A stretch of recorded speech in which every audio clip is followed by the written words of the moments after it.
बिस्मिल्लाहिर्रहमानिर्रहीम। Hello everyone, मैं doctor Tanveer Arshad Chaudhary हूँ। सबसे पहले जितने भी हमारे व्यूअर्स हैं उनको मैं अपना इंट्रोडक्शन करवाना चाहता हूँ कि I have done my graduation from PMC 2011 and I have done my post graduation from USA 2017 and I have a 2-year working experience with the Nutrition Society of USA and I have a 2-year working experience with World Health Organization in Brazil and still I am working in Lahore। कि जितने भी हमारे viewers देखने वाले हैं कम अज़ कम उसको जो है वो मेरा इंट्रोडक्शन होना चाहिए। फ़र्स्ट ऑफ़ ऑल कि आज हम जो बात करेंगे वो हम करेंगे कि इम्पोर्टेंस ऑफ ब्रेस्ट फीडिंग, कि माँ का जो बच्चे को दूध पिलाना है वो कितना ज़रूरी है और कितना इम्पोर्टेंस है। क्योंकि हमने दुनिया में बेशुमार जगह पे काम किया और पाकिस्तान में भी बेशुमार जगह पे काम कर चुके हैं और इस वक्त स्टिल जो है वो लाहौर में तकरीबन मैं कोई 4 जगह पे प्राइवेट प्रैक्टिस करता हूँ और एक जो है वो मेरे पास गवर्नमेंट जॉब है। ऑन एंड ऑफ 2 से 3 जगह ऐसी हैं जहाँ पे मैं 2 से 3 घंटे टाइम देता हूँ और वीक में 3 to 4 डेज़ या 1 to 2 डेज़ देते हैं। और कंटिन्यूसली जो रेगुलर प्रैक्टिस है मेरी वो Chaudhary medical and gynae centre है, ये नियरेस्ट मेयो हॉस्पिटल है। और इसी तरह 400+ के करीब की डेली बेसिस पे OPD है कि 400 से ज़्यादा मरीज़ों के साथ डेली मेरा इंटरेक्शन रहता है और बेशुमार फैमिलीज़ हमारे पास आती हैं और उनके बेशुमार ऐसी कंप्लेंट्स होती हैं जो हम अपने क्लिनिकल ट्रायल में देखते हैं और फिर उसी में जो कंप्लेंट्स ज़्यादा फोकस्ड होती हैं उसको हम अपने वीलॉग में कन्वर्ट करते हैं और अपने देखने वालों को एजुकेट करते हैं। सबसे पहले आज का जो हमारा टॉपिक होगा कि माँ का अपने बच्चे को दूध पिलाना, इसकी अहमियत क्या है, शरई तौर पे क्या अहमियत है, साइंटिफिकली इसकी क्या अहमियत है, मेडिकली पॉइंट ऑफ व्यू से हम ये क्या समझते हैं कि ये क्यों ज़रूरी है।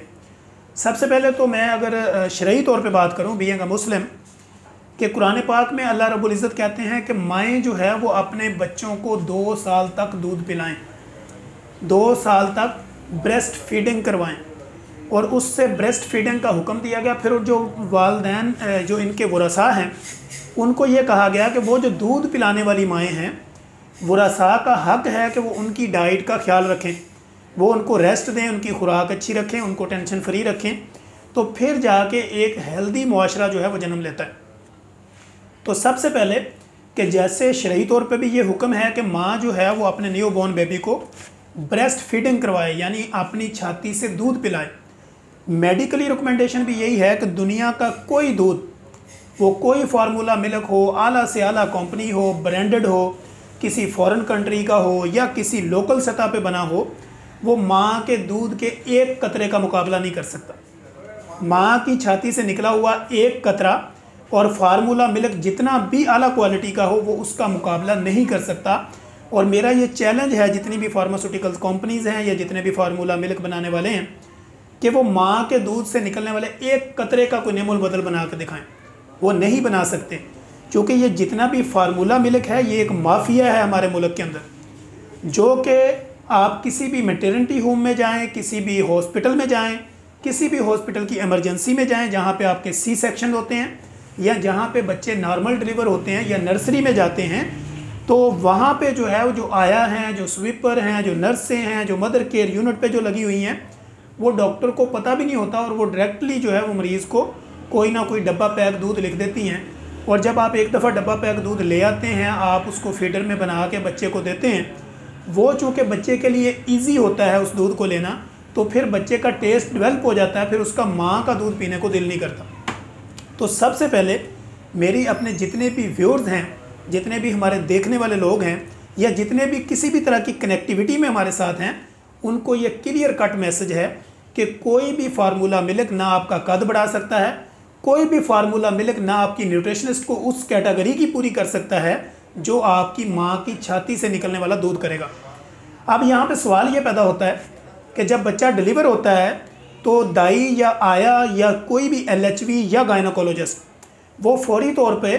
जब वो ये कहती हैं कि आपको आपके बच्चे को हमने दूध देना है, लेकिन चूँकि माँ का दूध आ नहीं रहा तो इसलिए अब दूध आने से पहले पहले बच्चे को तो दूध देना है, तो लिहाजा फौरी तौर पे वो कोई ना कोई फार्मूला मिल्क लिखती हैं और साथ में गया हुआ बंदा वो ले आता है और वो आप बना के जब फीडर के थ्रू बच्चे को देते हैं। चूँकि जब वो माँ के ब्रेस्ट को सक करता है तो उस पर बच्चे को ज़रा थोड़ी दिक्कत करनी पड़ती है, लेकिन जब आप बना बनाया फीडर के अंदर डाल के डायरेक्टली उसके मुंह में देते हैं तो वो उसके लिए ईजी अप्रोच होती है बनिस्बत अपनी माँ के ब्रेस्ट को सक करने से और वहाँ दूध निकालने से।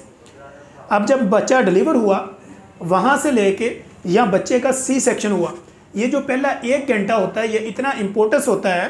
कि उस 1 घंटे के अंदर अंदर बच्चे के लिप्स को माँ की स्किन के साथ अटैच करना ज़रूरी होता है। अब अगर आपने इस 1 घंटे को कवर कर लिया कि बच्चा डिलीवर हुआ, फौरी तौर पे आपने माँ की छाती के साथ लगाया और बच्चे ने वहाँ पे सक करना शुरू कर दिया, माँ के ब्रेस्ट निप्पल को मुंह में लिया और सक करना शुरू कर दिया। और ऐसी कैफियत में क्या हुआ कि माँ का बच्चे का दूध अगर 1 से 2 ड्रॉप भी आ जाए तो वो भी दूध इनफ है इस उम्र के लिए। ये गलत गाइड करती हैं जो आपको LHV होती हैं, कम इल्म डॉक्टर होती हैं, वो कहती हैं कि बच्चे की भूख पूरी नहीं हो रही इसलिए हमें बाहर से दूध लगाना पड़ रहा है। तो मेरा ये चैलेंज है उन सबको कि अगर आपने बच्चे को 1 घंटे के अंदर अंदर डिलीवरी के बाद उसके ब्रेस्ट सकिंग पे लगा दिया, बेशक वहाँ पे 1 ड्रॉप ही क्यों ना निकला हो, वो बच्चे की खुराक के लिए इनफ है। अब एक और क्वेश्चन भी होता है, माएँ ये कहती हैं कि मेरा आज सी सेक्शन हुआ या ऑपरेट हो गया, अब पहला जो 24 घंटे वाला दूध है वो बच्चे को नहीं दिया जा सकता, ये ज़हरबाद होता है। छोटी छोटी जगह पे हमें जब इस तरह के सवालों जवाब मिलते हैं तो साइंटिफिकली बड़ी हंसी आती है लोगों की ये बातें सुन के कि वो कहते हैं कि ये 24 घंटे में जो पहला दूध माँ की छाती में आ रहा है ये चूँकि ज़हरबाद होता है इसलिए ये दूध नहीं देते, इसको निकाल के बाहर गिरा दिया जाता है। क्योंकि वो लोग कहते हैं कि ये ना इसका येलो शेड का ये दूध होता है यानी पीले रंग का होता है। तो मैं अक्सर अपने मरीज़ को कहता हूँ कि जब किसी भी जगह पे जो देहाती कल्चर से वाबस्ता हैं या कोई भी एग्रीकल्चर से वाबस्ता है या कोई भी ऐसे माहौल को जानते हैं जहाँ पे लोग गायें भैंसें रखते हैं फिर उनका दूध निकालते हैं, तो जब वो उनका बच्चा डिलीवर होता है तो उसका जो पहला दूध होता है वो गाँव वाले या छोटे एरियाज़ या जहाँ पर भी लोगों ने फार्म हाउस बनाए हुए हैं वो उस दूध को निकाल के पुराने वक्तों में उसकी बोली बनाते थे और वो बिल्कुल ऐसा ही पीले रंग का दूध होता था। और वो जो हमारे बुज़ुर्ग होते थे वो उसी दूध को लोगों को कहते थे कि ये जो पहले दिन वाला दूध है भैंस का गाय का, इसको अगर आप इसकी बोली बना के यानी वो खीर टाइप एक बन जाती थी, वो अगर आप लेंगे तो आपके जोड़ पट्टे बड़े मजबूत होंगे क्योंकि गाय और भैंस का जो पहला दूध है वो बड़ा ताकतवर होता है। अब यही सवाल मेरा उतने जितने भी हमारे व्यूअर्स हैं देखने वाले कि माँ का जो पहले दिन का दूध होता है वो येलो शेड का हो, वो जिस तरह का भी हो, कोई ज़हरबाद उसमें नहीं होता। ये सरासर लोगों की मिसकम्युनिकेशन है, मिसअंडरस्टैंडिंग है और गलत फहमी है। माँ का दूध वो येलो शेड का हो, वो वाइट शेड का हो, उसमें कोई जहरबाद नहीं होता। वो डायरेक्टली जब बच्चे के मुंह में जाता है तो उससे एंटीबॉडीज़ डेवलप होती हैं। मसलन माँ की जो छाती से निकलने वाला दूध का पहला कतरा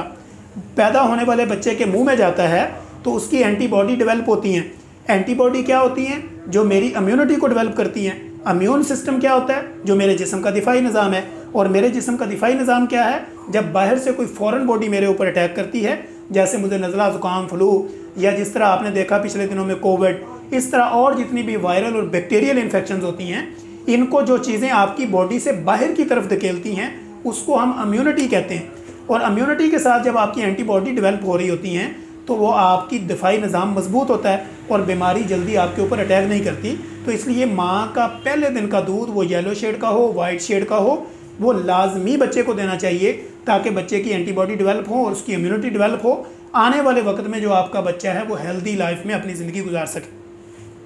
अब दूसरा सवाल जो कॉमन हमारे पास लोग जब आते हैं तो उनके पास एक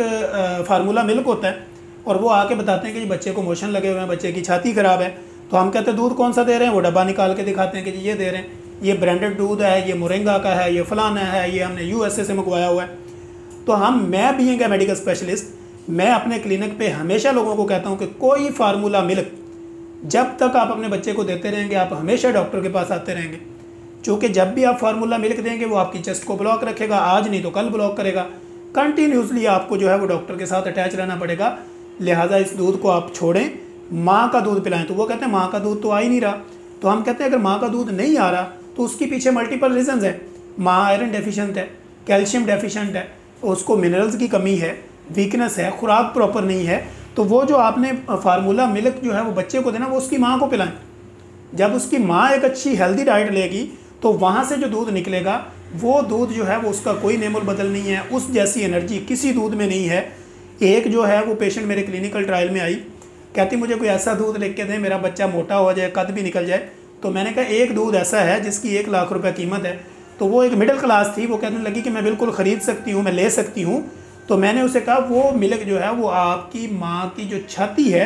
उसके अंदर से जो दूध निकलता है वो दूध जो है वो उसकी कीमत लाखों में है। जो ताकत, जो एनर्जी जो वो आपको प्रोवाइड कर सकता है वो दुनिया का कोई फार्मूला मिल्क आपको नहीं दे सकता। तो आज के इस वीलॉग को बनाने का पर्पज़ ये है कि माँ का दूध आए या ना आए, बच्चे को हमेशा अपनी चेस्ट के साथ लगाएं। बच्चा आपके ब्रेस्ट सकिंग करे, उसकी आदत बने, वहाँ से बेशक 2 कतरे 4 कतरे भी निकलें, वो दूध बच्चे को लाजमी दे और माँ का दूध हर हाल में आएगा। उसके लिए बाज़ दफ़ा कोई मल्टीपल रीज़न्स या कोई ऐसी कॉम्प्लिकेशंस हो सकती हैं तो वो उसका ट्रीटमेंट लें, लेकिन हर हाल में बच्चे को माँ का दूध दें। अब दूसरी कन्फ्यूजन ये होती है कि मरीज़ या उनकी दादा या उनकी नानों या उसकी फुफियाँ जो है वो ये कहती हैं कि ये बच्चा रोता रहता है हर वक्त, लिहाजा माँ का दूध जो आता है वो पूरा नहीं होता, इसलिए हमें इसको फार्मूला मिल्क देना पड़ता है ताकि बच्चे की भूख दूर हो जाए। तो हम उसको ये कहते हैं कि बच्चे की रोने के पीछे और भी कई रीज़न्स हो सकती हैं। बच्चे की चेस्ट में प्रॉब्लम हो सकती है, पेट में दर्द हो सकती है, इंडाइजेशन हो सकती है, गैस है, बच्चे का यूरिन पास ना हुआ, बच्चे का स्टूल पास ना हुआ, तो ये मल्टीपल रीज़न है। इसकी रीज़न ये तो नहीं है कि बच्चा रोया तो फौरी उसको दूध की ही ज़रूरत है। बाज़ दफ़ा तो हमने देखा कि माएँ ओवरफीड करती, यानी उन्होंने एक्स्ट्रा ऑर्डिनरी उनको दूध दे देती हैं। मसलन बच्चा हल्का सा रोया फिर दूध दे दिया, अभी अगला डाइजेस्ट नहीं हुआ फिर दूध दे दिया। तो माँ की छाती के साथ लगाएं, 2 ड्रॉप भी आएंगे कोई बात नहीं, वो पी लेगा, उसके बाद फिर जब ज़रूरत पड़े फिर माँ की चेस्ट के साथ लगाएं। तो जो दूध माँ की चेस्ट से आएगा वो आपकी एंटीबॉडी भी बनाएगा, आपको जो है वो आपकी इम्यूनिटी भी डेवलप करेगा, आपको आने वाली जो कॉम्प्लिकेशंस हैं, जो बीमारियां हैं, उनसे भी महफूज रखेगा और आप एक हेल्दी मुआशरे को जन्म देंगे। अगर आप ये नहीं करते और फार्मूला मिल्क पे जाते हैं तो वहाँ पे क्या होता है, आपके बच्चों की स्टैंडर्ड ग्रोथ है, उनकी हाइट नहीं निकलती, उनके जो एंटीबॉडी डेवलप नहीं होते, उनकी इम्यूनिटी ठीक नहीं होती, बच्चा कमज़ोर होता है क्योंकि माँ से एंटीबॉडी ट्रांसफ़र नहीं हुई। आपने बाहर से फार्मूला मिल्क के ज़रिए बच्चा तो जवान कर लिया, लेकिन अब बच्चे की इम्यूनिटी भी वीक है, बच्चे के जोड़ भी वीक हैं, बच्चे का कद भी नहीं बढ़ रहा और उसकी पावर ऑफ थिंकिंग भी वीक है। लिहाजा हमने जो है वो वेस्ट के कल्चर को अपने ऊपर डेवलप किया क्योंकि वहाँ पे ज़्यादा वर्किंग वूमेन है और वो जो है वो बच्चों को दूध की बजाय फार्मूला मिल्क पे लगाती हैं और ख़ुद जो अपना जॉब पे जाती हैं और अपनी बॉडी फिगर को महफूज रखने के लिए वो इस तरह की कारकर्दगी वो दिखाती हैं और उसका क्या होता है कि मुआशरा वीक जन्म लेता है। अब उसी को एडॉप्ट किया हमने यहाँ पे और फिर ये जितने भी छोटे मेटर्निटी होम हैं या जितने भी गायनी वाले सेंटर है जो नॉलेज को अपडेट नहीं रखते, वो फौरी तौर पे फार्मूला मिल्क पे लगाते हैं और पूरे का पूरा मुआशरा जो है वो उसको वीक कर देते हैं, उसकी इम्यूनिटी को वीक करते हैं और मुआशरे की जो निज़ाम है उसमें कॉम्प्लिकेशंस बढ़ती जाती हैं, बीमारियां बढ़ती जाती हैं और इस तरह हमारे घरों में बीमारियां ख़त्म होने का नाम नहीं लेती। तो लिहाजा मेरी इस वीलॉग के ज़रिए अपने देखने वालों को ये रिक्वेस्ट है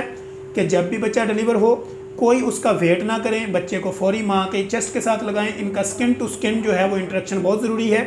पहला 1 घंटा बड़ा इंपॉर्टेंट होता है क्योंकि जैसे बच्चा डिलीवर होता है माँ की चेस्ट के साथ लगाएं तो बच्चे की आदत बनती है। दूध 2 ड्रॉप भी आ रहे हों डेली, वो आपको वही पिलाना चाहिए, बार बार पिलाना चाहिए। माँ की खुराक को बेहतर करना चाहिए, माँ की जो है वो ब्रेस्ट फीडिंग को ये लोगों को आम करना चाहिए। और मैं तो अपने इस वीलॉग के ज़रिए जितने भी हमारे उलमा हमारे साथ शामिल हैं या सोशल वेलफेयर पे काम करने वाले सोशल सोसाइटीज़ जितनी हैं उनसे भी ये रिक्वेस्ट है कि वो भी अपने जो उलमा हैं वो अपने खुतबे के अंदर लोगों को ये बात बताएं कि मदर फीड जो है इसका कोई नेमल बदल नहीं है, ब्रेस्ट फीडिंग लाजमी है, कुरान का भी हुक्म है, साइंटिफिकली भी ये प्रूव है और मेडिकली भी हम इसी को कहते हैं कि हर हाल में माँ का दूध 2 साल तक पिलाना ज़रूरी है। जब आप बच्चे को 2 साल तक देते हैं तो आने वाले वक्त में जो बच्चे के ऊपर आने वाली बीमारियां होती हैं उसमें 70% जो है रिडक्शन होती है, 70% आपका बच्चा महफूज रहता है इन बीमारियों से। तो मेरी ये गुजारिश है कि इस वीलॉग को जब आप देखें आपने जितने भी आपके नियरेस्ट सराउंडिंग में लोग रहते हैं उन तक वायरल करें ताकि उनको प्रॉपर ये मैसेज जाए कि फिर हम एक बात और भी है, लोग कहते हैं कि जी मेरी माँ को हेपेटाइटिस था या HIV एड्स था, तो मेरा मेडिकली पॉइंट ऑफ व्यू से ये है कि अगर आपकी माँ को एड्स है, अगर आपकी माँ को हेपेटाइटिस C है, B है, कुछ भी हो, हर हाल में ब्रेस्ट फीडिंग करवानी है। लेकिन एक चीज़ है जहाँ पे आपको कीमोथेरेपी हो रही हो या कोई कैंसर का कोई ऐसा मसला हो या ब्रेस्ट को सकिंग करने में कोई ऐसी प्रॉब्लम हो तो वहाँ पे ये गुंजाइश दी जा सकती है, वरना अगर HIV पॉजिटिव हैं तो भी मदर फीड करवाना ज़रूरी है। ये इसलिए हमने इस वीलॉग को बनाया ताकि एक साइंटिफिकली अंदाज के अंदर लोगों को ये बात बताई जाए, जितनी भी उनकी कन्फ्यूजन है जो गली मोहल्लों में दाइयों ने, LHVों ने, कम नॉलेजेबल गायनेकोलॉजिस्ट ने लोगों को इस काम के ऊपर लगाया हुआ है ताकि उससे इन मुआशरे को बचाया जा सके। Thank you so much.